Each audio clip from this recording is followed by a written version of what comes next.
সেই নবী এই মাসেতে এই পৃথিবীর জমিনে আগমন করেছিলেন। সেই জন্য অনেক মুহাদ্দিসিনগণ বলেন যে অন্যান্য মাসের তুলনায় মাহে রবিউল আউয়াল মাস হলো সবথেকে বেশি মর্যাদাপূর্ণ একটি মাস। প্যারা রাসূলের মাহে রবিউল আউয়াল মাস আজকে আমরা উপস্থিত হয়েছি জুমায়। এই রবিউল আউয়াল শুরু থেকে নিয়ে শেষ পর্যন্ত যে কটা জুমা আসবে ইনশাআল্লাহ আমরা বিশ্বনবী সাল্লাল্লাহু আলাইহি ওয়াসাল্লামের মান ও মর্যাদা, সিরাত এবং রাসূলের চরিত্র, আখলাক, সিরাত সুরাত নিয়ে আমরা আলোচনা করব, ইনশাআল্লাহ শুনবো। তা থেকে আমরা কিছু শিক্ষা গ্রহণ করার চেষ্টা করব ইনশাআল্লাহ। আজকে আলোচনার উদ্দেশ্য নিয়ে বা কালাম কোরআন শরীফের একটি ছোট্ট সূরা তেলাওয়াত করেছি, যে সূরাটি কোরআন শরীফের 30তম পারাতে রয়েছে। একেবারে ছোট্ট একটি সূরা। আল্লাহ পাক রব্বুল আলামিন বলেন, আলাম নাশরাহ লাকা সাদরাক। এই সূরাটির ভিতরে আল্লাহ পাক রব্বুল আলামিন বিশ্বনবী সাল্লাল্লাহু আলাইহি ওয়াসাল্লামের 3টি মান ও মর্যাদার কথা উল্লেখ করেছেন। প্রথমে আল্লাহ পাক রব্বুল আলামিন বললেন যে আমি আল্লাহ তোমার বক্ষ, তোমার সিনাকে প্রশস্ত করে দেইনি। আল্লাহ পাক রব্বুল আলামিন এই কথা দ্বারা এটাই ঠিক করেছেন যে আমি আল্লাহ নবী সাল্লাল্লাহু আলাইহি ওয়াসাল্লাম সিনাটাকে আমি আল্লাহ প্রশস্ত করে দিয়েছি। এখানে সিনা প্রশস্ত অর্থ যে সিনার ভিতরে আল্লাহ রাব্বুল আলামিন অতি দয়া দিয়েছেন, যে সিনার ভিতরে আল্লাহ রাব্বুল আলামিন কত দৌলত দিয়েছেন, যে সিনার ভিতরে কোরআন সমস্ত কিছুকে আল্লাহ দিয়ে ভরপুর করে দিয়েছেন, সেই সিনা আল্লাহ রাব্বুল আলামিন বিশ্বনবী সাল্লাল্লাহু আলাইহি ওয়াসাল্লামকে দিয়েছেন। সেই জন্য আল্লাহ রাব্বুল আলামিন বলেছেন যে আমার সিনাকে প্রশস্ত করে দিই,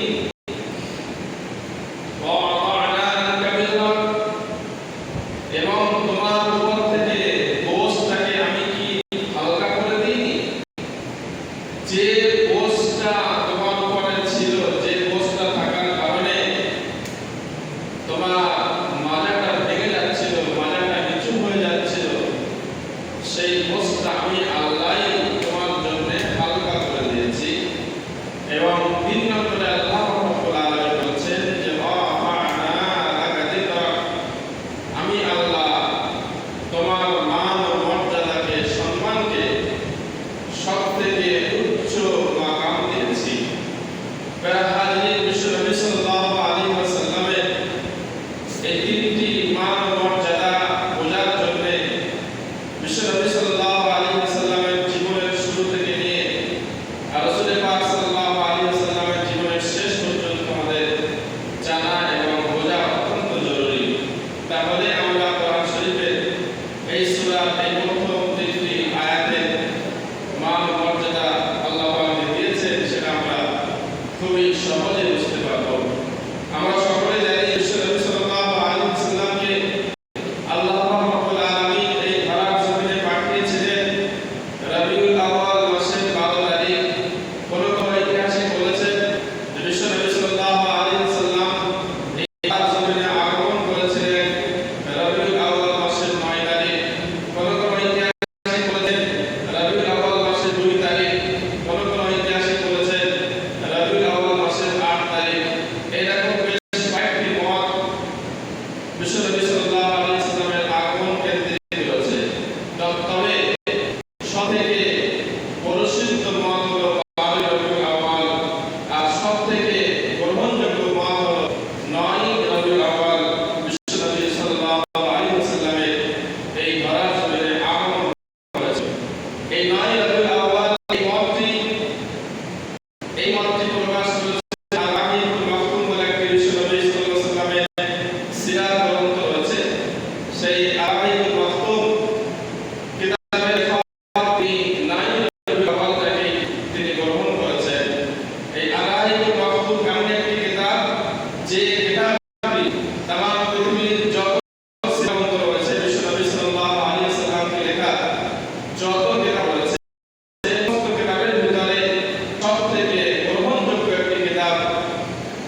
বেশ কয়েকশো বছর আগে পাকিস্তানে একটি সম্মেলন হয়েছিল।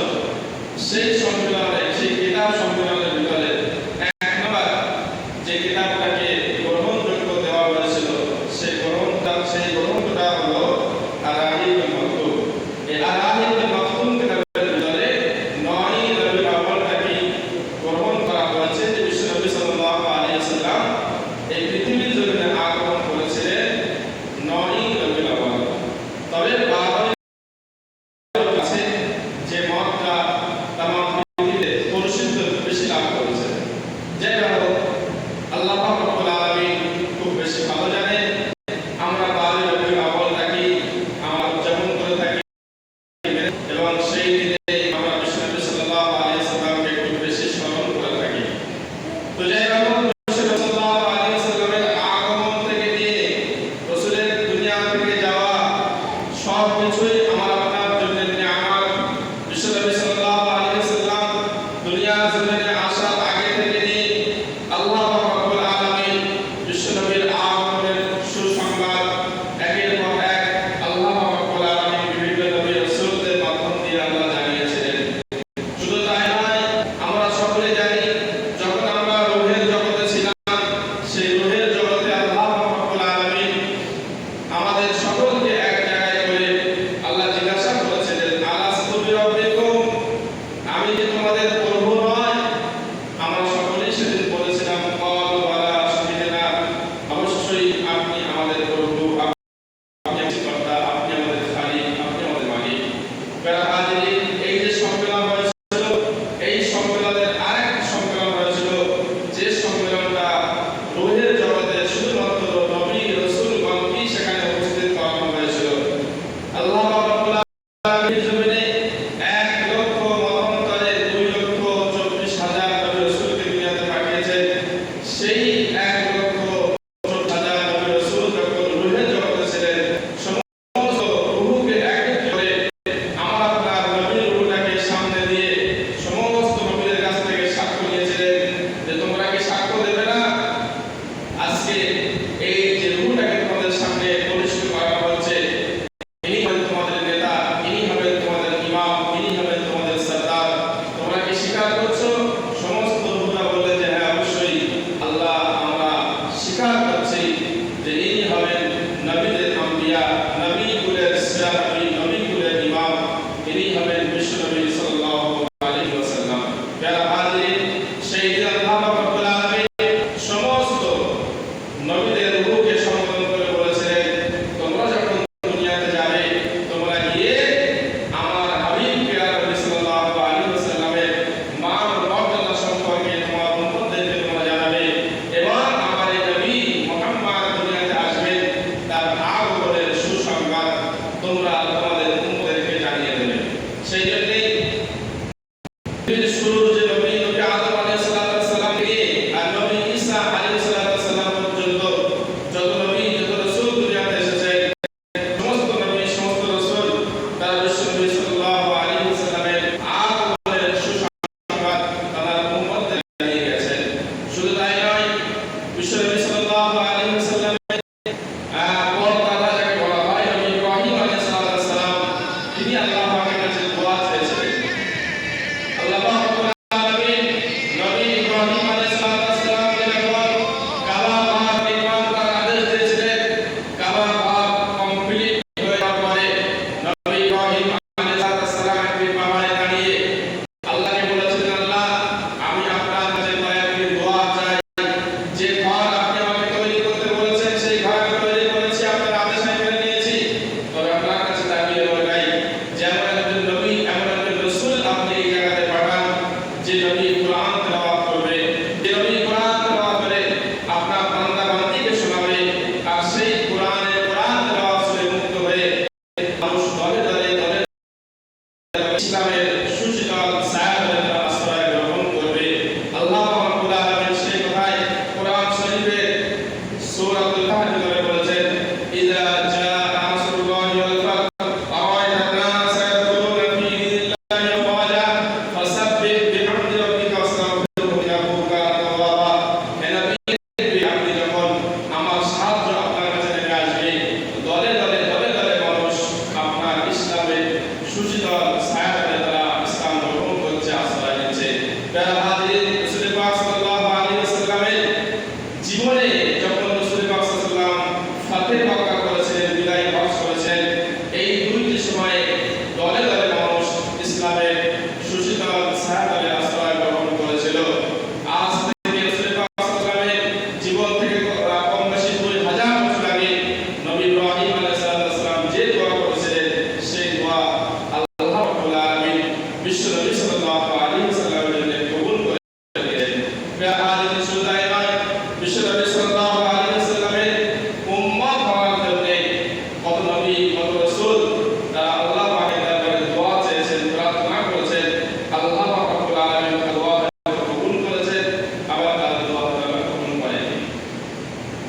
সাল্লাল্লাহু আলাইহি ওয়াসাল্লামের আগে একজন নবী ছিলেন যার নাম হলো নবী ঈসা আলাইহিস সালাম।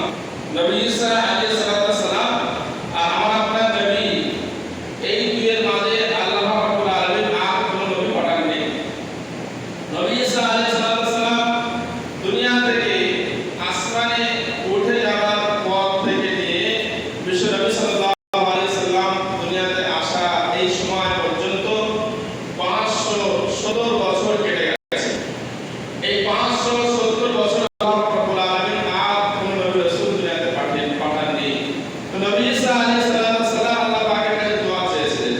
আল্লাহ রাব্বুল আলামিন নবী ঈসার দোয়াকে আল্লাহ কবুল করেছিলেন। নবী ঈসার দোয়া আল্লাহ কবুল করার কারণে আল্লাহ রাব্বুল আলামিন নবী ঈসাকে দুনিয়া থেকে আসমানে উঠিয়ে নিয়েছিলেন। আবার নবী ঈসাকে আল্লাহ রাব্বুল আলামিন এই পৃথিবীর জমিনে পাঠিয়ে দেবেন। তিনি আর নবী হয়ে আসবেন না, তিনি আর রাসূল হয়ে আসবেন না, তিনি আর পয়গম্বর হবেন না, তিনি আসবেন আমার আপনার নবীর উম্মত হয়ে। আমরা যেমন বিশ্ব নবীর উম্মত, তেমনি তিনি আমার আপনার নবীর উম্মত হয়ে এই পৃথিবীর জমিনে তিনি আসবেন। তিনি ইসলাম করবেন, রাসূলের দ্বীন তিনি প্রচার করবেন, কোরআন তিনি তেলাওয়াত করবেন, কোরআনের ধর্ম, কোরআনের আদেশ নিষেধগুলো তিনি পালবেন। বিশ্ব নবী সাল্লাল্লাহু আলাইহি ওয়াসাল্লামের আগে আল্লাহ রাব্বুল আলামিন আরেকজন নবীকে পাঠিয়েছিলেন যার নাম হলো নবী হযরত মূসা আলাইহিস সালাম। নবী মূসা আলাইহিস সালাম তিনি একদিন দোয়া করেছিলেন, আল্লাহ আপনি আমাকে আখির জামানার নবীর উম্মত করে পাঠালে আমার জন্য একটু ভালো হতো, আমি ধন্য হতাম। আল্লাহ রাব্বুল আলামিন বললেন সেটা সম্ভব নয়, সেটা হয়ে গেছে, যেটা আমি লিখে দিয়েছি সেটা হয়ে গেছে, সেটা আর হবে না। তখন নবী মূসা আলাইহিস সালাম আল্লাহ পাকের কাছে আবদার করে বললেন, আল্লাহ আখির নবীর উম্মত আমি হতে পারলাম না, তো সে আখির নবীর উম্মতের মুখের কথা আমি একটু শুনতে পারলাম না। আল্লাহ